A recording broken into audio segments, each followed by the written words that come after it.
Hello guys, आज हम पढ़ेंगे हिस्टोरिकल बैकग्राउंड ऑफ इंडिया के बारे में।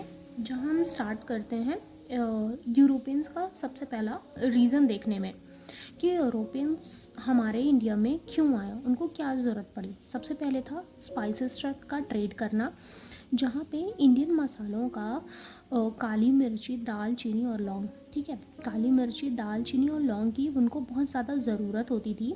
ठीक है, ये उनको मिल जाता था, लेकिन ये उनको देते थे अरब ट्रेडर्स, जिसकी वजह से उनकी ये सारी चीज़ें बहुत एक्सपेंसिव रेट में होती थी, क्योंकि अरब को बहुत दूर से लाना पड़ता था, इसलिए वो बहुत एक्सपेंसिव में बेचते थे। ठीक है, इसकी वजह से ना उनको डायरेक्ट सी रूट का ज़रूरत पड़ा, ताकि वो चाहते थे कि उनका जो एक्सपेंस है वो कम हो जाए। दूसरा कॉन्स्टेंटिनोपल 1453, जहाँ पे ऑटोमन टर्क ने कैप्चर कर लिया कॉन्स्टेंटिनोपल। ठीक है, जो कॉन्स्टेंटिनोपल है आज वो प्रेजेंट टाइम पे इस्तांबुल में है। और ऑटोमन एंड टर्क ने कैप्चर तो किया, जिसकी वजह से यूरोप और एशिया का ट्रेड रूट ही पूरा बंद हो गया था। ठीक है, बंद होने की वजह से उनको कोई रास्ता नहीं मिला कि वो इंडिया तक पहुंच जाएं, जिसकी वजह से भी यूरोपियन रास्ता ढूंढ रहे थे इंडिया आने का। दूसरा रीज़न अपना हो गया, हमको रिलीजन मिशन था। ठीक है, सारे यूरोपियंस चाहते थे कि वो अपने क्रिश्चियन जो रिलीजन है उसको प्रमोट कर पाएँ, प्रचार कर पाएँ, और जिसमें सबसे ज़्यादा स्पेशल था पोर्तुगीज़। ठीक है, अब समझते हैं हम वेल्थ की वजह से भी यूरोपियन हमारे इंडिया में आना चाहे। सबसे पहले क्या था कि इंडिया सोने की चिड़िया बोला जाता था। क्यों? क्योंकि यहाँ का टेक्सटाइल मतलब कपड़ा बहुत ज़्यादा अच्छा था और लोगों के बीच प्रचलित था। दूसरा नील क्यों ज़रूरत पड़ी? नील की ज़रूरत इसलिए पड़ी क्योंकि नील की ज़रूरत थी कपड़ों को रंग करने के लिए, मतलब नीला कलर। और इंडिगो जो था ये सिर्फ हॉट एरिया में उगाया जाता था। हॉट एरिया मतलब समझ लो इंडिया, क्योंकि इंडिया का क्लाइमेट इतना एक्सट्रीम ठंडा नहीं था, और नील को उगाने के लिए इंडिया का जो क्लाइमेट था वो बहुत ज़्यादा कंफर्टेबल था। और तीसरा सिल्क के कपड़े इतने अच्छे थे और वो बहुत एक्सपेंसिव रेट में बेचे जाते थे, इसलिए भी यूरोपियन को नीड थी कि वो यहाँ आए और वो चीज़ें खरीदें। इनका रीज़न तो ये था कि वो क्यों आना चाहते थे, लेकिन उनकी ज़रूरत क्या थी आने के पीछे की उनकी ज़रूरत क्या थी? ज़रूरत ये थी कि सबसे पहले फूड प्रिजर्वेशन। समझते हैं फूड प्रिजर्वेशन क्यों करना चाहते थे? क्योंकि यूरोप उस टाइम पे बहुत ठंडे एरिया में होता था। ठंडे एरिया में होने की वजह से वहाँ पे ग्रासेस नहीं होती थी। ठीक है, ग्रासेस ना होने की वजह से जो उनके चरवाहे थे, मतलब जो उनकी गाय भैंस ये सारी चीज़ें थी, उनको वो मार दिया करते थे, क्योंकि उनको खाने के लिए चीज़ें नहीं थी। अब मारने के बाद जो उनका मीट था, बीफ था, उसको प्रिजर्व भी करेंगे, क्योंकि उनके पास मसाले नहीं होते थे, और वो जो मीट है वो ज़्यादा दिन तक चल नहीं सकता। उसको प्रिजर्व करने के लिए उनको ज़रूरत थी ब्लैक पेपर की। ठीक है, क्योंकि ब्लैक पेपर और सॉल्ट का लेप लगा के वो रख सकते हैं बहुत दिन तक, और वो सड़ने से बचाता है उस चीज़ को। सबसे पहले हुआ कि फूड को प्रिजर्व करने के लिए, ठीक, क्योंकि उस टाइम पे फ्रिज और रेफ्रिजरेटर जैसी चीज़ें नहीं होती थी कि ज़्यादा दिन तक उसको संभाल के रखा जा सके। सबसे पहले हुआ प्रिजर्वेशन। दूसरा हुआ बदबू और ख़राब टेस्ट की वजह से भी उनकी ज़रूरत पड़ी मसालों की। इसका मतलब है कि देखो, जो चीज़ें हैं, फॉर एग्ज़ाम्पल मीट, उसको रख तो सकते हैं, लेकिन हम ज़्यादा दिन तक नहीं रख सकते, क्योंकि उसका जो टेस्ट है वो ख़राब होने लगेगा। ठीक है, ख़राब होने के साथ साथ उसमें से बदबू भी आ जाएगी। इसी चीज़ को रोकने के लिए उनको लौंग और दालचीनी की ज़रूरत पड़ी। ये दोनों चीज़ महक को भी कंट्रोल करती हैं और ख़राब टेस्ट को भी कंट्रोल करती हैं, जिसकी वजह से ये लंबे समय तक उनको कंज्यूम कर सकते थे। और हमारा तीसरा पॉइंट आया स्टेटस सिंबल। स्टेटस सिंबल क्यों? क्योंकि जो ये स्पाइसेस थे ये अरब के थ्रू आते थे। ठीक है, अरब के थ्रू आते थे तो वो चीज़ें महंगी होती थी। अब महंगी होने की वजह से सिर्फ अमीर लोग अफोर्ड कर पाते थे, इसीलिए इसको स्टेटस सिंबल का भी एक रूप दिया गया कि ये सिर्फ वही लोग रख सकते हैं जो अमीर थे। और दूसरा मेडिकल यूज़ में क्यों? क्योंकि उस टाइम का उनका मानना था कि जो इंडियन के स्पाइसेस हैं, इंडियन मसाले हैं, ये बहुत सारी बीमारियों में हमारी हेल्प कर सकते हैं। पेट की बीमारियाँ और महामारी की बीमारियाँ, जैसे कि प्लेग। उस टाइम पे स्पाइसेस को ब्लैक गोल्ड कहा जाता था, 500 साल पहले की बात में। ठीक है, अब दूसरी ज़रूरत क्या पड़ी कि यूरोपियंस को यहाँ पे आना पड़ा। चलो समझते हैं कैसे। दूसरा था कॉटन। कॉटन की शान थी, मतलब इंडिया को जो कॉटन था वो बहुत बेस्ट क्वालिटी, बहुत फाइन क्वालिटी का था, जिसकी वजह से सारे लोग चाहते थे कि कॉटन का कपड़ा या इंडिया के बने हुए कॉटन का कपड़ा वो पहने। दूसरा था इंडिगो। इंडिगो उस टाइम पे हॉट एरिया में उगाया जाता था, ठीक है, और वो हॉट एरिया के लिए ही सुटेबल है कि उसी एरिया में वो बहुत अच्छे से उगेगा। और तीसरा सिल्क। सिल्क इतनी अच्छी क्वालिटी का था कि बहुत अच्छे एक्सपेंसिव रेट में बेचा जाता था। यहाँ के जो चीज़ें हैं यहाँ से वो 1 रुपये में खरीदते थे और बाकी यूरोप जाके वो 60 गुना प्रॉफिट में बेचते थे। अब हम इसको टाइमलाइन से समझते हैं कि यूरोपियन तो आए, लेकिन यूरोपियन में भी तो बहुत सारे कंट्रीज थे ना, बहुत सारे अलग अलग रीजन के लोग आए। समझते हैं कौन कौन से रीजन के लोग आए। पहले आए पोर्तुगीज़। पोर्तुगीज़ आए 1498 में, ठीक है। कौन आया? Vasco da Gama. कहाँ आए? कैलीकट, जो आज का है केरला हमारा, ठीक है। लेकिन ये याद रखना, पोर्तुगीज़ आए और सबसे लास्ट में पोर्तुगीज़ ही गए गोवा से। और दूसरे आते हैं हमारे डच 1605 में, जिन्होंने अपनी पहली फैक्ट्री मसूलीपट्टनम में लगाई। अब तीसरा आते हैं ब्रिटिश, जो आज के हैं इंग्लिश 1608 में। सबसे पहला ब्रिटिशर्स आया विलियम हॉकिंस, वो भी सूरत गुजरात में, ठीक है। यहाँ तक हमारा क्लियर हो गया, पोर्तुगीज, डच, ब्रिटिश। अब चौथे आते हैं डैनिश 1620 में, ठीक है। तनकीबर आते हैं तमिलनाडु में। और फिफ्थ आते हैं हमारे फ्रेंच 1668 में, सूरत से पहली फैक्ट्री उन्होंने बनाई। फिर से टाइमलाइन से समझो, सबसे पहले कौन आया? पोर्तुगीज, डच, ब्रिटिश, डैनिश और फ्रेंच, ठीक है। इतना क्लियर हुआ। अब हम आगे चलते हैं। आगे हम देखते हैं कि यूरोपियन का कैसा कैसा आना हुआ। सबसे पहले यूरोपियन को मिलता है चार्टर 31 दिसंबर 1600 में, ठीक है। इनको चार्टर कौन ग्रांट करता है? इनको चार्टर ग्रांट करती है हमारी क्वीन एलिजाबेथ। किसको? ईस्ट इंडिया कंपनी को। लेकिन समझना यहाँ पे ध्यान से, चार्टर एक टाइप का ना लाइसेंस टाइप का होता है कि वो सिर्फ 15 साल तक के लिए कंपनी जा सकती थी और ट्रेड कर सकती थी। कहाँ? इंडिया और इंडिया के नियर बाई एरिया में। लेकिन ध्यान से सुनना, सिर्फ ईस्ट इंडिया कंपनी को ये अधिकार मिला था, बाकी इंग्लैंड की किसी भी कंपनी को ये अधिकार नहीं दिया गया था, ठीक है। यहाँ से समझे, रॉयल चार्टर कब मिला? 31 दिसंबर 1600 में। किसने दिया? क्वीन एलिजाबेथ ने, ठीक। अब आगे बढ़ते हैं कि चार्टर तो मिल गया, लेकिन चार्टर मिलते ही वो नहीं आए, वो आए 1608 में, 24 अगस्त 1608 में। सबसे पहले कौन आए? विलियम हॉकिंस आए अपनी खुद की जहाज हेक्टर से, पोर्ट में, सूरत के पोर्ट में। लेकिन वो आए एज अ ट्रेडर बन के, ठीक है। उनका ट्रेडर में भी मोटिव था स्पाइसेस, कॉटन और इंडिगो, ठीक। स्पाइसेस, कॉटन और इंडिगो। उनको कुछ लैंग्वेज भी आती थी, जैसे टर्किश और पर्शियन। इस लैंग्वेज से ना उनने जहांगीर, जो उस टाइम पे शासन कर रहे थे, मुगल शासक थे जहांगीर, उनको इम्प्रेस कर लिए। इनका विलियम हॉकिंस का मकसद था कि उनको राइट मिल जाए ट्रेड करने का, लेकिन उनको राइट नहीं मिला। क्यों? क्योंकि उस टाइम पे पोर्तुगीज़ जो थी वो प्रेशर डाल रही थी जहांगीर साहब पे कि नहीं, तुम ट्रेड राइट नहीं दोगे, जिसकी वजह से जहांगीर ने उनको ट्रेड राइट नहीं दी, ना फैक्ट्री इस्टेब्लिश करने का अधिकार मिला सूरत में।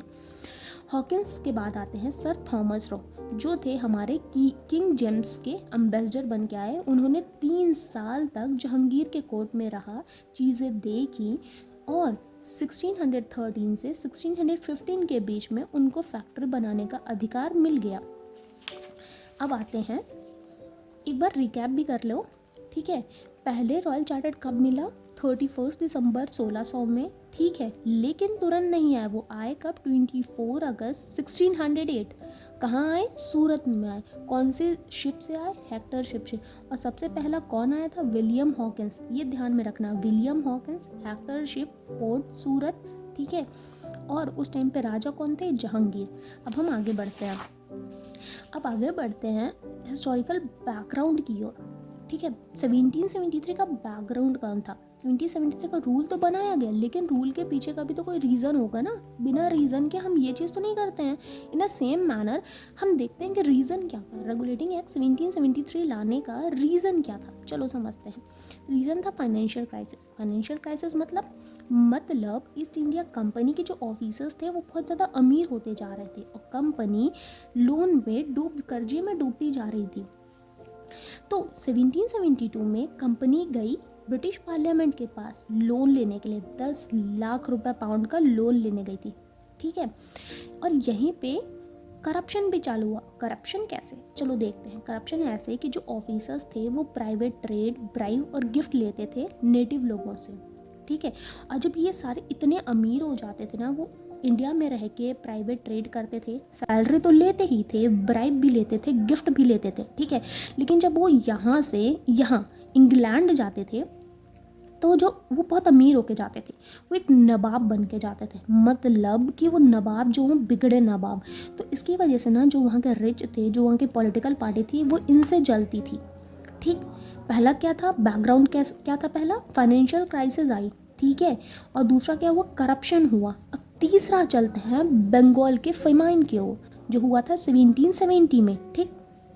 अब समझना, 1770 में बंगाल का फामाइन हुआ था, जहाँ पे 1 करोड़ से ज़्यादा लोग मर गए थे। और ये 1 करोड़ बंगाल की 1/3 आबादी थी। यहाँ पे इतना तो हुआ कि फेमाइन भी आई, लोग भी मरे, लेकिन हद तब हुई जब उनने टैक्स लेने से मना नहीं किया, बल्कि फिर भी ये मैंडेटरी हुआ कि उनको टैक्स देना पड़ेगा, जिसकी वजह से कंपनी की वजह से पूरे वर्ल्ड में बंगाल यूरोपियन की थू होने वाली लगी थी। क्यों? क्योंकि कंपनी तो एट द एंड थी यूरोप की, तो एट द एंड ये कुछ भी कर रहे हैं, कनेक्टेड तो उनका ही नाम खराब होगा। सेम मैनर में इनकी वजह से वहाँ ब्रिटिश का नाम खराब हो रहा था, ठीक है। अब फोर्थ पॉइंट था failure of a dual government. Dual government जो रॉबर्ट क्लाइव लाए थे, ठीक है, रॉबर्ट क्लाइव लाए थे डुअल गवर्नमेंट बंगाल में। मतलब नवाब के पास जमींदारी अधिकार थी, लेकिन मनी और पावर नहीं था उनके पास। और यही चीज़ कंपनी के पास क्या थी, कंपनी के पास मनी और पावर था, लेकिन जिम्मेदारी राइट नहीं थी, और क्या नहीं थी, रिस्पॉन्सिबिलिटी नहीं थी, और लॉ और ऑर्डर नहीं था, ठीक है। ये चीज़ें भी नहीं थी, जिसकी वजह से रेगुलेटिंग एक्ट आने का कारण बना।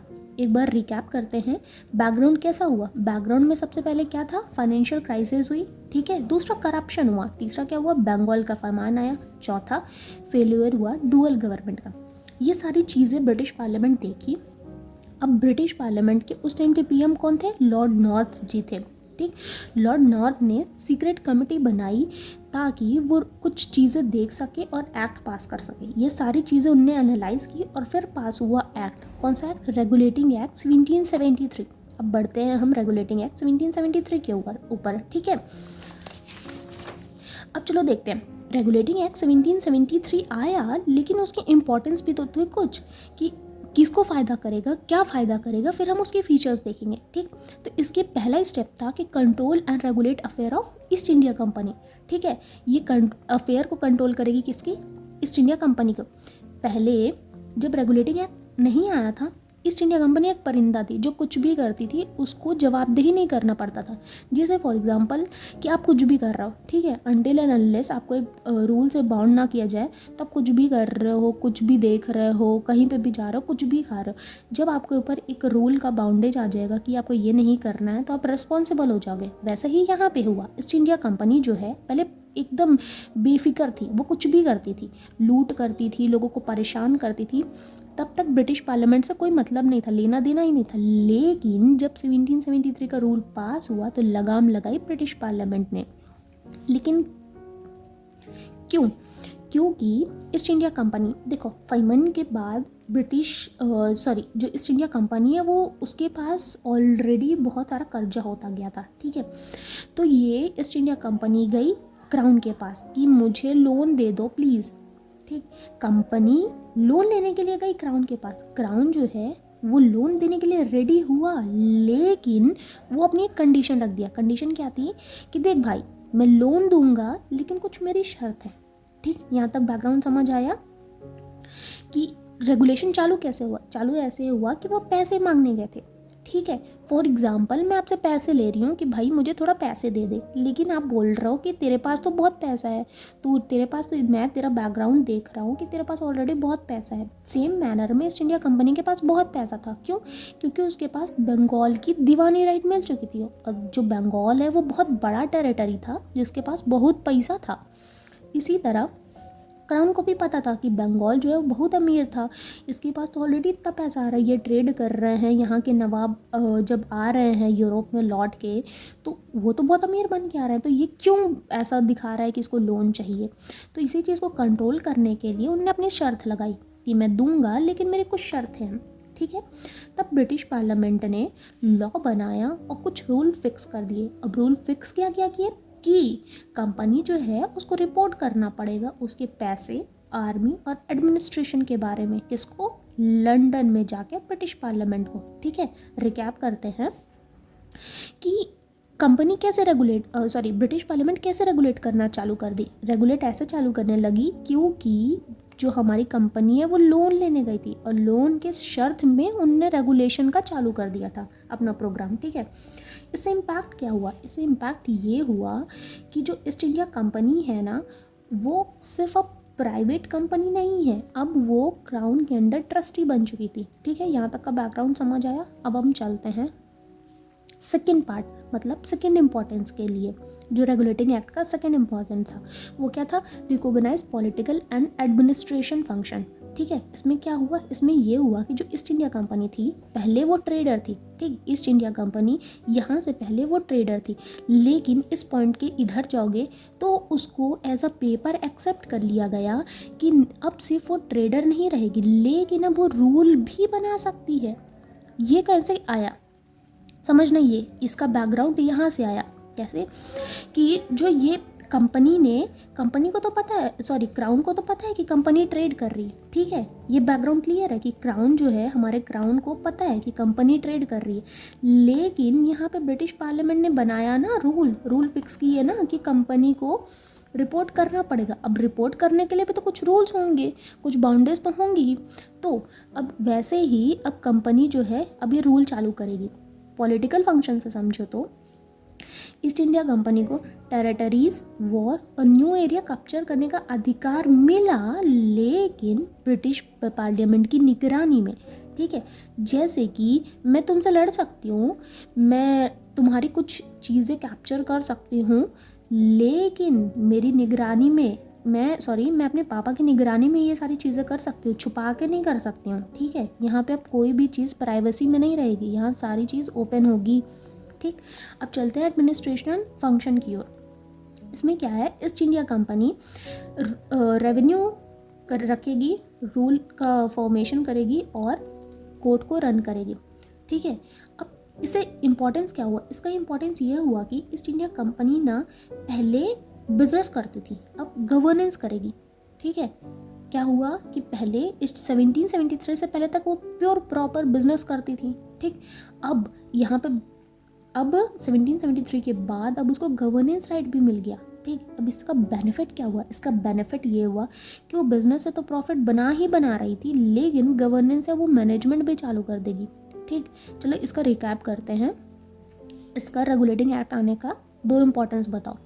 पहला इम्पोर्टेंस था कि कंट्रोल एंड रेगुलेट कर रही थी अफेयर किसका, ईस्ट इंडिया कंपनी का। कैसे कि रूल से बाउंडेज करके कि ये कर सकते हो तुम, अपना रिपोर्ट्स मुझे यहाँ तक दोगे, ठीक। पार्लियामेंट में तुमको रिपोर्ट देना पड़ेगा, ठीक। रेगुलेट वैसे की। अब recognise and political and administration function कैसे की, पॉलिटिकल फंक्शन क्या की कि वो ब्रिटिश पार्लियामेंट की निगरानी में जो चीज़ें करेगी वही चीज़ें सिर्फ करेगी, बाकी चीज़ें नहीं कर सकती वो। और एडमिनिस्ट्रेशन में क्या हुआ कि उसको रेवेन्यू कलेक्शन का अधिकार मिल गया, रूल फॉर्मेशन का मिल गया और रन कोड करने का मिल गया, ठीक है। यहाँ तक का क्लियर हो गई चीज़ है। अब हम देखते हैं तीसरी पॉइंट कि फाउंडेशन किया सेंट्रल एडमिनिस्ट्रेशन का, सेंट्रल एडमिनिस्ट्रेशन, ठीक है। ध्यान से सुनना, जो ये सेंट्रल एडमिनिस्ट्रेशन वर्ड यूज़ हो रहा है ये आज प्रेजेंट टाइम पे भी है। प्रेजेंट टाइम में कहाँ दिखेगा आपको, यहाँ दिखेगा कि जैसे दिल्ली में हमारी सेंट्रल गवर्नमेंट है, बाकी ये दिल्ली है, बाकी इधर सारी स्टेट गवर्नमेंट है। तो दिल्ली ऐसे बहुत सारे रूल्स बनाती है जिससे सारे स्टेट को आंसरेबल होना पड़ता है और सारे स्टेट कंट्रोल किए जा सकते हैं, ठीक है। अब देखो बिफोर 1773 क्या हुआ, सेंट्रल कंट्रोल नहीं था, ठीक है। बंगाल, मद्रास, बॉम्बे सारे इंडिपेंडेंट थे, कोई कुछ भी करे किसी के लिए जवाबदेही भी नहीं था, कोई किसी की सुनता भी नहीं था कि भाई मैं कुछ भी कर सकता हूँ, मैं इंडिपेंडेंट बॉडी हूँ, मैं तेरी नहीं सुनूंगा, ठीक है। ये इतना क्लियर है हमारा। अब चलते हैं फाउंडेशन ऑफ सेंट्रलाइजेशन की ओर। यहाँ पे क्या था, सेंट्रलाइजेशन कैसे की गई, सेंट्रलाइजेशन ऐसे की गई कि देखो सारे जो हमारे गवर्नर थे वो अलग अलग थे, इन सारे गवर्नर का जो पावर था वो एक में डाल दिया गया। मतलब जो गवर्नर ऑफ बंगाल था वो गवर्नर जनरल ऑफ बंगाल बन गया। मतलब ये छोटे छोटे से हटा के इसको एक बड़ा बना दिया गया। अब इसके अंडर आ गए बॉम्बे और मद्रास। समझ रहे हो, यहाँ पे 3 अलग अलग बॉडीज थी, लेकिन यहाँ पे सिर्फ एक बड़ी बॉडी बनी और उसके अंदर सब ऑर्डिनेट आ गए। ठीक, अब यूपीएससी के कुछ इंपॉर्टेंट चीज़ें हैं। कंट्रोल, ठीक है, कंट्रोल का की कॉन्सेप्ट क्या है? अकाउंटेबिलिटी। अकाउंटेबिलिटी से क्या इम्पैक्ट हुआ? रिटर्न चीज़ें आई, अकाउंटेबिलिटी से रिटर्न लॉज बनाए गए। क्यों? क्योंकि देखो जवाबदेहिता अगर रहेगी वो कैसे रहेगी? क्योंकि तुमको पता है ना कि ये फिक्स चीज़ें हैं, हम इसको चेंज नहीं कर सकते। जैसे कि हमारे कॉन्स्टिट्यूशन में लिखा है कि आप ये कर सकते हो, ये नहीं कर सकते हो। तो अगर वो लिखी ही नहीं होती तो हम जवाबदेहिता तो होते ही नहीं, हम कुछ भी अपने मन से बदल देते चीज़ें। ठीक, अब दूसरा है फंक्शन। यहाँ पे आया डुअल आइडेंटिटी का। कैसे? पहले तो कंपनी को ट्रेडर राइट था, अब कंपनी को रूल बनाने का भी अधिकार मिल गया। ठीक है, अब दूसरा आता है सेंट्रलाइजेशन की ओर। चलो देखते हैं सेंट्रलाइजेशन में क्या था। सेंट्रलाइजेशन में बोलते हैं यूनिटी ऑफ अ कमांड। ठीक है, यूनाइटेड इंडिया। अब यूनिटी ऑफ अ कमांड कैसे आया? देखो पहले क्या था हमारा, यहाँ से समझना, बंगाल, मद्रास, बॉम्बे 3 अलग अलग इंडिपेंडेंट बॉडीज़ थे। ठीक, अब यहाँ पे क्या कर दिया गया? गवर्नर ऑफ अ बंगाल को क्या बनाया गया? Governor general of a Bengal. यहाँ पे मिल गई ना पावर एक हाथ में, मतलब सेंट्रलाइज कंट्रोल हो गया। तो यहाँ पे वही हो रहा है, यूनिटी ऑफ अ कमांड, मतलब पावर एक हाथ में दे दी गई। यहीं से सारा रूल एंड रेगुलेट होगा और बाकी छोटे छोटे लोगों को मानना पड़ेगा। जैसे कि अगर ये कोई रूल बना रहा है तो बॉम्बे और मद्रास को मानना पड़ेगा, ये इनको इसके लिए आंसरेबल होना पड़ेगा। बॉम्बे और मद्रास कुछ कर रहे हैं फॉर एग्जांपल, तो इसको जवाब देना पड़ेगा कि हाँ मैं ये किया हूँ, ये किया हूँ। ठीक है, यहाँ तक का कॉन्सेप्ट क्लियर हो गया। एक बार रिकैप करते हैं कि इसका इंपॉर्टेंस क्या था। पहला था सेंट्रलाइज कंट्रोल। ठीक है, सेंट्रलाइज कंट्रोल हो गया। और क्या था सेंट्रलाइज कंट्रोल के अलावा? इधर देखो, दूसरा सेंट्रलाइज इसके क्या था? Control and regulate affair of east India company. ठीक है, और तीसरा क्या की है? पॉलिटिकल और एडमिनिस्ट्रेशन फंक्शन हुआ। ठीक है, यहाँ से समझ लेना इंपॉर्टेंस क्या क्या हुआ। पहले तो रेगुलेट किया अफेयर। रेगुलेट कैसे कर रहा है? रेगुलेट कर रहा है रूल्स बना के। ठीक है, सबसे पहले रूल बना के उनको रेगुलेशन किया गया। क्यों? उनको रिपोर्ट करने के लिए अधिकार मिले कि भाई तू रिपोर्ट करेगा, ये उनके ऊपर बाउंड्रीज बैठाई गई। दूसरा पॉलिटिकल और एडमिनिस्ट्रेशन फंक्शन लाया गया और तीसरा सेंट्रलाइज कंट्रोल किया गया। अब आगे बढ़ते हैं फीचर की ओर, 1773 का फीचर की ओर। गवर्नर ऑफ अ बंगाल को क्या बनाया गया? Governor general of a Bengal. और पहले गवर्नर जनरल कौन बने? Warren Hasting. यहाँ पे दिख रहा है ना सेंट्रलाइजेशन कंट्रोल। ठीक है, तो चलो देखते हैं। गवर्नर ऑफ अ बंगाल को बनाया गया governor general of a Bengal. ये यहीं तक सीमित नहीं है, अब इनके साथ बनाए गए 4 मेंबर जो इनकी मदद करेगा डिसीजन लेने में। ठीक है, governor general of a Bengal के साथ बनाए गए 4 एग्जीक्यूटिव मेंबर जो governor general of a Bengal की मदद करेंगे डिसीजन लेने में। ठीक, लेकिन इंडिया उस टाइम पे ना बहुत बड़ा था और ठीक है, यहाँ से स्टार्ट हुआ कलेक्टिव रिस्पॉन्सिबिलिटी। अब कलेक्टिव रिस्पॉन्सिबिलिटी क्या होती है? कलेक्टिव रिस्पॉन्सिबिलिटी मतलब गवर्नर जनरल सिंगल पर्सन है। ठीक है, लेकिन गवर्नर जनरल के साथ 4 लोग भी तो आ गए, तो ये कलेक्ट हो गए ना, एक एक एक एक एक करके कलेक्टिव हो गए। तो इन सबको ये सारे मिलके एक डिसीजन ले सकते हैं, इन सबकी रिस्पॉन्सिबिलिटी बनेगी एक पर्टिकुलर फील्ड में डिसीजन लेने के लिए, जो यहाँ पे हुआ कलेक्टिव रिस्पॉन्सिबिलिटी। ठीक है, ये पॉइंट याद रखना। कलेक्टिव रिस्पॉन्सिबिलिटी कब आई? 1773 के एक्ट से आना चालू हो गई। ठीक, अब गवर्नर जनरल जो है अलोन डिसीजन नहीं ले सकते, वो काउंसिल की मेजॉरिटी पे ही डिसीजन लेंगे।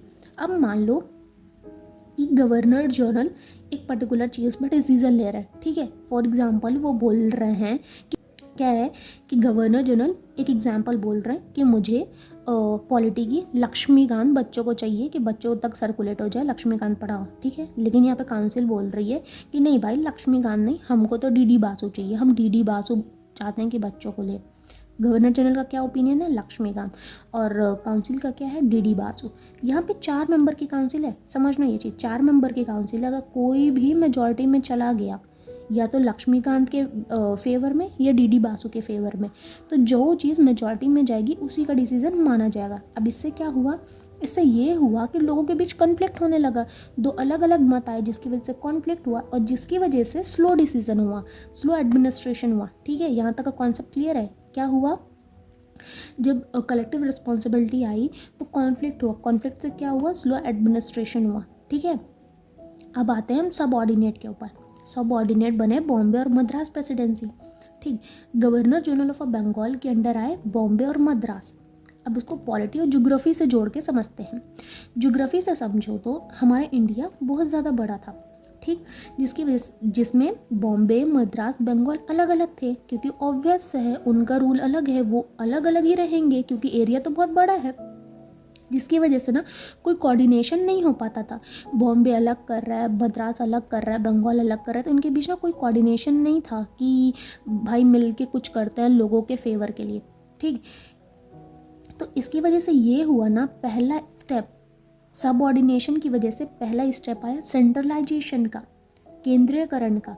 इसका मोटिव ये था वन वॉइस वन पॉलिसी, मतलब गवर्नर जनरल जो भी लेगा वो सबको मानना पड़ेगा। जैसे आज हमारी सेंट्रल गवर्नमेंट लेती है तो हम बाकी चीज लोगों को भी मानना पड़ता है, बाकी स्टेट बाकी जनता को भी मानना पड़ता है। तो इससे क्या हुआ, कंप्लीट कंट्रोल आ गया।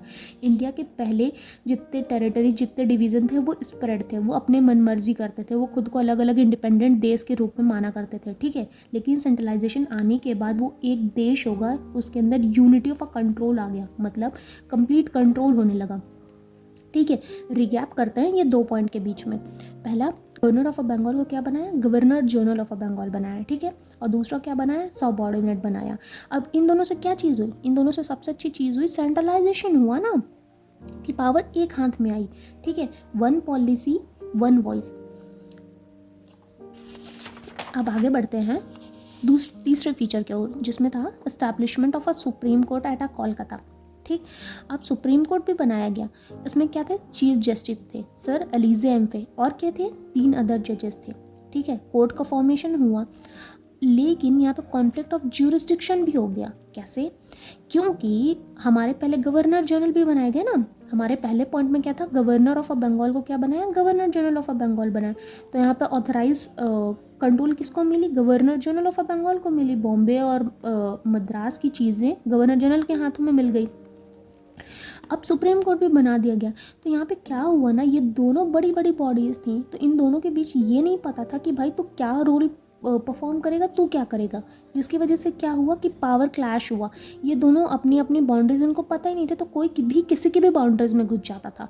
अब मान लो तुम्हारे घर की दीवार पता ही नहीं है कि भाई ये तुम्हारे घर की बाउंड्रीज कौन सी है, तो कोई भी तो किसी के भी घर पे जाके रहने लगेगा ना, क्योंकि वहाँ पे कोई भी एरिया फिक्स ही नहीं है कि ये तुम्हारे घर का यहाँ तक एरिया है, ये मेरे घर का यहाँ तक एरिया है। सेम मैनर में इनका भी हुआ, इनका कोई बाउंड्रीज फिक्स ही नहीं था, जिसकी वजह से पावर क्लैश हुआ और पावर स्ट्रगल चालू हुआ। ठीक है, अब एथिक्स और वैल्यू के पॉइंट से समझो तो पहली बार इंडिया को मिला रूल ऑफ लॉ, मतलब कानून का शासन। इससे क्या हुआ, कंपनी के जो ऑफिसर्स हैं उनको भी कोर्ट तक ले जाया जा सकता था। सबसे अच्छी चीज़ कि यहाँ पे क्या हुआ कि कंपनी के कोई भी लोग अगर गलत करेंगे तो वो कोर्ट तक जा सकते हैं। ठीक है, अब यहाँ पे क्या हुआ, prohibition of private trade and bribe. समझना, यहाँ पे जो एम्प्लॉयज़ थे कंपनी के वो ब्राइब और प्रेजेंट लेते थे। किससे लेते थे, नेटिव, मतलब वहाँ के लोकल लोगों से लेते थे। ठीक है, अब इसी को कंट्रोल करने के लिए इसका कंट्रोल कैसे किया, कॉन्फ्लिक्ट ऑफ इंटरेस्ट से। ठीक है, कैसे, जो ऑफिसर्स थे वो पहले सैलरी भी लेते थे, ठीक, खुद का बिजनेस भी करते थे, मतलब वो सैलरी भी ले रहे हैं खुद का बिजनेस भी कर रहे हैं, जिसकी वजह से वो तो अमीर होते जा रहे हैं। और इससे क्या हो रहा है, इससे ये हो रहा है कि कंपनी का नुकसान हो रहा है। अब इसको करंट अफेयर से समझो तो सिविल सर्विस जो कंडक्ट रूल है वो प्राइवेट ट्रेड अलाउ नहीं करता है। मतलब देखो, उस टाइम पे 1773 में प्राइवेट ट्रेड और ब्राइब मना किया गया था। वो तो उस टाइम का एक ज़रूरत थी, उसको देखते हुए वो मना किया गया, लेकिन वही ज़रूरत आज हमारे प्रेजेंट टाइम के कॉन्स्टिट्यूशन में भी है। कैसे, जैसे कोई भी सिविल सर्विस या कोई भी मिनिस्टर किसी भी प्राइवेट ट्रेड में इन्वॉल्व नहीं हो सकता है, सिर्फ उसको गवर्नमेंट से ही जो सैलरी आ रही है वो वहीं से ले सकता है, या कोई भी अपनी प्रॉफिट नहीं देख सकता कहीं और चीज़ों में। तो ये सीड वहीं से आया 1773 के। ठीक है, अब आगे हम चलते हैं, ये strengthening control through court of a director. ठीक, अब इसमें क्या है कि कोर्ट ऑफ अ डायरेक्टर जो है लंदन में एक बॉडी बनाई गई कोर्ट ऑफ अ डायरेक्टर की, वो देखेंगे क्या, सिविल, मिलिट्री और रेवेन्यू, और रिपोर्ट किसको करेंगे, पार्लियामेंट को। समझना, कोर्ट ऑफ अ डायरेक्टर कहाँ बैठेंगे, लंदन में, जो देखेंगे सिविल, मिलिट्री और रेवेन्यू, और किसको करेंगे, पार्लियामेंट को। ठीक है, इससे क्या हुआ कि कंपनी अब सिर्फ ट्रेडर नहीं है लेकिन ब्रिटिश पार्लियामेंट की एजेंट भी बन चुकी है, और यहाँ से ये चीज़ हुई कि कंपनी की जो प्राइवेसी थी वो ख़त्म हो चुकी थी। क्यों, क्योंकि कंपनी को रिपोर्ट करना पड़ रहा था। अब इससे ये हुआ कि अकाउंटेबिलिटी आई, मतलब जवाबदेहिता आई 1773 में, और यहीं से आज भी हम अकाउंटेबिलिटी फॉलो करते हैं। लेकिन कहाँ करते हैं, कोई भी आप देखोगे, कोई भी कंपनी है वो कुछ भी एरर नहीं कर सकती। क्यों, क्योंकि उसको गवर्नमेंट को एट द एंड आंसरेबल होना पड़ेगा कि ये क्यों किए हो, ये क्यों नहीं किए हो। ठीक है, एक बार हम रिकैप करते हैं सारा फीचर। पहला क्या था, गवर्नर ऑफ अ बंगाल को क्या बनाए, governor general of a Bengal बनाए। ठीक, दूसरा क्या था, सुप्रीम कोर्ट आया। सुप्रीम कोर्ट में क्या था, सुप्रीम कोर्ट के साथ 3 अदर जजेस आएंगे। ठीक, अब तीसरा क्या था कि बॉम्बे को और मद्रास को सबऑर्डिनेट बनाया गया, स्ट्रेंथन कंट्रोल किया गया और कोर्ट ऑफ डायरेक्टर किया गया। ठीक, यहाँ तक चीज़ें क्लियर हुई। अब आगे चलते हैं। अब देखो, आपने ये चीज़ तो पढ़ ली, ठीक है, लेकिन अब किसी किसी को इश्यूज़ रहते हैं कि भाई मैं प्री बस का पढ़ूंगा, मेंस का बाद में देखूंगा। लेकिन यहीं से आप मेंस का भी पढ़ना चालू करो, आपके लिए बहुत इजी होगा। अगर जो यूपीएससी में इंटरेस्टेड नहीं हो तो वो इसको स्किप भी कर सकते हो, और जो इंटरेस्टेड हो वो ये टॉपिक देख के जाना, आपके लिए बहुत हेल्पफुल रहेगा। अब देखते हैं 1773 हमारे लिए कैसे हेल्पफुल हुआ, और हम इसको इस पर्टिकुलर कॉन्सेप्ट को हम मेंस में कैसे लिख सकते हैं और कैसे प्रेजेंट कर सकते हैं। ठीक है, अब समझना 1773 आया क्यों। ब्रिटिश पार्लियामेंट को ये रियलाइज़ हुआ, क्या रियलाइज़ हुआ कि ईस्ट इंडिया कंपनी के पास जो टेरिटरी है बंगाल, वो बहुत बड़ी है, जिसकी वजह से मैनेजमेंट पॉसिबल नहीं हो सकता बिना अकाउंटेबिलिटी के। ठीक है, इनके पास दीवानी राइट तो थी, ठीक है, दीवानी राइट थी, इनके पास पैसा था, लेकिन इनके पास रिस्पॉन्सिबिलिटी नहीं थी लॉ और ऑर्डर की, जिसकी वजह से क्या होता था, अकाउंट इम्बैलेंस हो जाता था। ठीक है, लोगों के बीच इम्बैलेंस होता था। तो पहली बार यही देखते हुए पहली बार रिटन कॉन्स्टिट्यूशन लाया गया। अब रिटन कॉन्स्टिट्यूशन मतलब एक फ्रेमवर्क बनाया गया कि चीज़ों को लिखा गया, प्रॉपरली मेंशन किया गया। जैसे रेगुलेटिंग एक्ट लिख के बताया गया कि ये चीज़ होंगी, ये चीज़ें नहीं होंगी। पहले कंपनी हर चीज़ अपनी ज़ुबान पे बोल देती थी, ये होगा, ये नहीं होगा, यहाँ से टैक्स लेना है, वहाँ से नहीं लेना है, तो लोग कुछ भी कर रहे थे। ठीक है, लोग कुछ भी कर रहे थे यहाँ पे। तो उस टाइम पे ना कंपनी अपने रूल्स जो थी ना वो जुबान के हिसाब से स्प्रेड करती थी लोगों के बीच कि ये करना है, वो नहीं करना है। ठीक, लेकिन जो अब रिटन कॉन्स्टिट्यूशन आया तो इसकी वजह से कहीं ना कहीं कंपनी की राइट्स या फ्रीडम जो है कम होने लगी। क्यों, क्योंकि उनको आंसरेबल बनना पड़ा ना। अब उनको कंपनी को किसके हिसाब से चलना पड़ेगा, पार्लियामेंट के रूल के हिसाब से चलना पड़ेगा। ठीक है, ये कॉन्सेप्ट समझ आया कि पहले जो थे कंपनी के पास कोई भी रिटन कॉन्स्टिट्यूशन नहीं था, कोई भी रिटन डॉक्यूमेंट नहीं था कि आपको ये करना नहीं। लेकिन रेगुलेटिंग एक्ट आने से, पार्लियामेंट के रूल आने से उनके पास एक रिटन कॉन्स्टिट्यूशन हुआ, जो आज हम कहीं ना कहीं कॉन्स्टिट्यूशन में देखते हैं कि हमारी चीज़ें भी रिटन फॉर्म में है, ओरल फॉर्म में नहीं है। अगर ओरल फॉर्म में है तो हम with in a second, with in a minute change कर सकते हैं कि नहीं है, मैं तो ये नहीं बोली थी, ये कुछ भी बोल सकते हैं। ठीक है, अब आगे चलते हैं, इसका कॉज क्या हुआ, सबसे इसका रीज़न क्या था, रेगुलेटिंग एक्ट क्यों आया। क्योंकि बंगाल में फरमान आया 1773 का, जिससे कंपनी कर्जे में डूबती जा रही थी। इससे ये हुआ कि गवर्नेंस भी आया। अब गवर्नेंस से सेंट्रलाइजेशन चालू हुआ। ठीक है, गवर्नेंस से क्या हुआ, सेंट्रलाइजेशन चालू हुआ। इसका एक लड़ाई भी थी जिसमें गवर्नर जनरल और 4 मेंबर के बीच में ना कॉन्फ्लिक्ट इशू हुआ। क्यों हुआ, क्योंकि गवर्नर जनरल के पास अधिकार ही नहीं थी। जो चीज़ अगर मेजॉरिटी में चली जाएगी वही चीज़ मानी जाएगी। तो एक तरह से गवर्नमेंट के पास था डिफेक्टिव सेंट्रलाइजेशन। क्यों, इनको बोला गया कि भाई सेंट्रलाइजेशन आपके पास है। कैसे, आपको पावर दे दी गई कि आप सबको देखो, मतलब बंगाल, बॉम्बे और मद्रास आपके सबऑर्डिनेट है। ठीक है, इससे इनको मिला सेंट्रलाइजेशन। लेकिन इनकी 4 मेंबर की काउंसिल भी बनी, जिसकी वजह से इनके पास कहीं ना कहीं डिफेक्टिव सेंट्रलाइजेशन था। कि मतलब अब इनको चलो तो इकोनॉमिक और पॉलिटी रीज़न से समझो, तो जो हमारा इकोनॉमिक में था कि जो हमारी कंपनी थी वो 1 मिलियन पाउंड का लोन लेने गई थी, लेकिन ये लेने तो गई पार्लियामेंट के पास, लेकिन पार्लियामेंट भी उस टाइम पे बहुत समझदार हो गई थी। बोली मैं लोन दूंगी लेकिन इन एक्सचेंज में मुझे पॉलिटिकल कंट्रोल चाहिए, ठीक है, मुझे देखना है कि भाई तू क्या कर रहा क्या नहीं कर रहा, तुम मेरे हिसाब से चलोगे। तो देखो यहाँ पे बहुत अच्छी अपॉर्चुनिटी आ गई, मतलब वो चेरी ऑन द केक हो गया पार्लियामेंट के लिए। कैसे? स्टार्टिंग टाइम पे जो कंपनी के लोग थे वो बहुत अमीर होके जाते थे, जिससे अमीर लोग नेता जलते थे, ठीक है, लेकिन पार्लियामेंट के पास ना पॉइंट नहीं था कि भाई मैं इनको कैसे रोक पाऊँ। यहीं से इनको एक कारण मिल गया कंपनी को कंट्रोल करने के लिए। तो इस चीज़ को हम बोल सकते हैं, और ये बहुत अच्छा पॉइंट है मेंस आंसर में लिखने के लिए, economic crisis turn into a political opportunity, ठीक है, जो हम यहाँ पे देख भी पा रहे हैं कि कंपनी की क्राइसिस हुई, इकोनॉमिक क्राइसिस हुई, जिससे पॉलिटिकल अपॉर्चुनिटी मिल गई कि वो कंट्रोल कर पाएँ। अब ज्योग्राफी के साइड जाते हैं और देखते हैं कि जो इंडिया है वो बहुत बिग थी।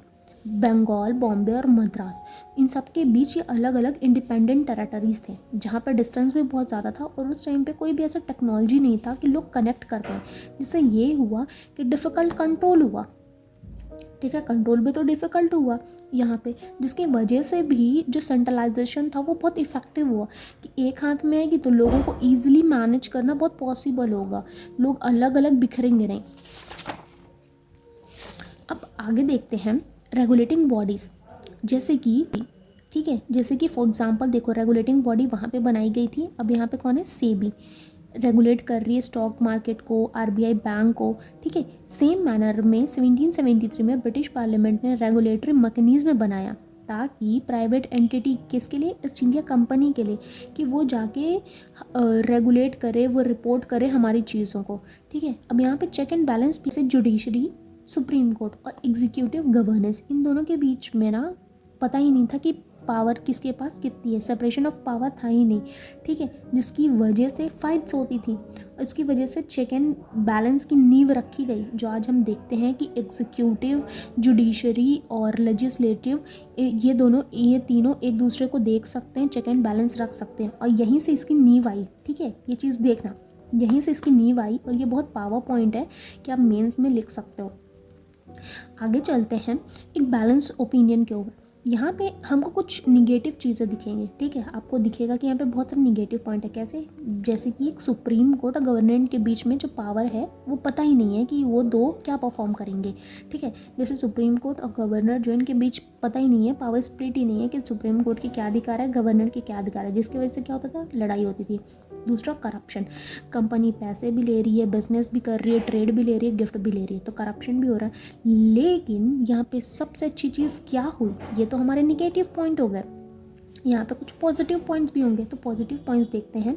अनरेगुलेटेड लूट, यहाँ पे एक्सपेरिमेंट किया गया जो था कि अनरेगुलेटेड लूट को कन्वर्ट करके रेगुलेटेड एडमिनिस्ट्रेशन में कर दिया गया। कैसे अनरेगुलेटेड लूट कैसे हो रही थी कि जैसे कि फेमाइन आया, हाँ फेमाइन आया, बट फिर भी उनको दया नहीं आई, उनको एम्पैथी नहीं थी कि भाई वो लोग मर रहे हैं, उनके पास पैसे नहीं है, बट स्टिल उनको टैक्स चाहिए था, वो लूट ही रहे थे ना, लूट रहे थे, गिफ्ट ले रहे थे, ब्राइब ले रहे थे, बिजनेस भी कर रहे थे, और बिजनेस करके यहीं का पैसा ले जाके अपने घर उधर इन्वेस्ट कर रहे थे। अब यहाँ पे कैसे एडमिनिस्ट्रेशन आया, क्योंकि यहाँ पे बंद कर दिया गया ना, प्राइवेट ट्रेड, ब्राइब चीज़ें बंद कर दी गई, अनरेगुलेटेड लूट से एडमिनिस्ट्रेशन आ गया, ठीक है। लेकिन यहाँ पे कमियाँ होने के साथ भी यहाँ पे सबसे अच्छी चीज़ क्या आई, यहाँ I rule of law start हो गया। अब समझना, यहाँ पे पब्लिक इंटरेस्ट और प्राइवेट ग्रीड भी दिखाई दे। कैसे? एथिकल स्टेप से समझो तो कंपनी जो थी, प्राइवेट ट्रेड बंद हो गया, पहला स्टेप लिया गया, प्राइवेट ट्रेड बंद होने हुआ। इससे मोटिव क्या हुआ कि जो कंपनी के एम्प्लॉयज़ थे वो खुद के बेनिफिट के लिए इंडिया को नहीं लूट सकते थे। इससे इंटीग्रिटी क्या हुई, गिफ्ट एंड ब्राइब बंद हुआ, रिश्वत बैन हो गई। और इसी से पहला स्टेप आया पब्लिक सर्विस इंटीग्रिटी का, जो आज भी हम देख रहे हैं, ठीक है, जो आज भी हम देख रहे हैं। अब समझना, रेगुलेटिंग एक्ट ऑफ 1773 के ऐसे कौन कौन से पॉइंट है जो आज भी हम देख रहे हैं। सबसे पहले हुआ रेगुलेटिंग बॉडी का, ठीक है, जो आज भी हम देख रहे हैं कि बड़ी बड़ी बॉडीज़ के अंदर छोटी छोटी चीज़ें रेगुलेट की जा रही हैं। दूसरा पब्लिक सर्विस इंटीग्रिटी, कि आज भी हम प्राइवेट ट्रेड और बाकी चीज़ें नहीं ले सकते हैं जो हम सिविल सर्विस है या कोई भी मिनिस्टर है, ठीक है, ये हो गया। अब तीसरा क्या हुआ ये बताओ। तीसरा चेक एंड बैलेंस, जो आज भी हम देख रहे हैं चेक एंड बैलेंस की फीचर्स जो वहीं से नींव रखी गई। चौथा हुआ सेंट्रलाइज कंट्रोल का, कैसे गवर्नर ऑफ बंगाल को क्या बनाया गया, गवर्नर जनरल ऑफ बंगाल, उसके अंदर कौन आया, बॉम्बे और मद्रास आए, ठीक है। अब चलते हैं हम कंक्लूजन की ओर। अब इधर इसका ये भी था, वेग ज्यूरिसडिक्शन भी था, जहाँ पे ये हुआ कि किसका क्या राइट्स होगा जिसकी वजह से लड़ाइयाँ होती थी, इसको करेक्ट कैसे किया गया। यहाँ पे तो पावर स्प्लिट था ही नहीं। अब पावर स्प्लिट लाने के लिए इनने लाया एक्ट ऑफ अ सेटलमेंट, इसका correction of president act of 1784। अब रेगुलेटिंग एक्ट ऑफ 1773 का कंक्लूजन क्या था, इसका कंक्लूजन था कि today's Indian administration is a legacy of a centralisation that began in 1773। मतलब इंडियन एडमिनिस्ट्रेशन जो है, जो आज हमारी प्रणाली है, सरकारी प्रणाली है, मतलब कि आवर गवर्नमेंट फंक्शन जैसे भी चल रही है वो वहीं से चालू हुआ। लेगेसी कैसे, वहीं से धीरे धीरे आते आते आज भी हम देख रहे हैं, सुप्रीम कोर्ट हम देख रहे हैं, ठीक है, हम सेंट्रलाइजेशन देख रहे हैं, हम रेगुलेटरी देख रहे हैं, हम चेक एंड बैलेंस देख रहे हैं, हम इंटीग्रिटी देख रहे हैं। अब सेंट्रलाइजेशन मतलब केंद्रीयकरण, मतलब पावर एक हाथ में गया, जो स्टार्ट हुआ था कब, 1773 में, ठीक है। अब आगे चलते हैं हम यूपीएससी पॉइंट से इसको इम्पोर्टेंट कैसे समझ सकते हैं। हम समझ सकते हैं पहले हिस्टोरिकल कनेक्टिविटी कैसे, जो मॉडर्न डिस्ट्रिक्ट थी, सेक्रेटरीट थी और सेंट्रल अथॉरिटी थी, वो आज है वो वहाँ से इवॉल्व होती आई है। मतलब ब्रिटिश ईरा से इवॉल्व हो रही है धीरे धीरे, वो अचानक तो आई नहीं, वो तब से ही बनती आ रही है। और इसको लिंक से समझो तो जो 18th सेंचुरी के लॉ थे वो आज के 21st सेंचुरी के कॉन्स्टिट्यूशन के पार्ट बन चुके हैं। अब ये बताओ, यहाँ पे मैंने लिखा है कॉन्स्टिट्यूशन। अब आपको लगेगा कॉन्स्टिट्यूशन क्या है, कॉन्स्टिट्यूशन को समझते हैं।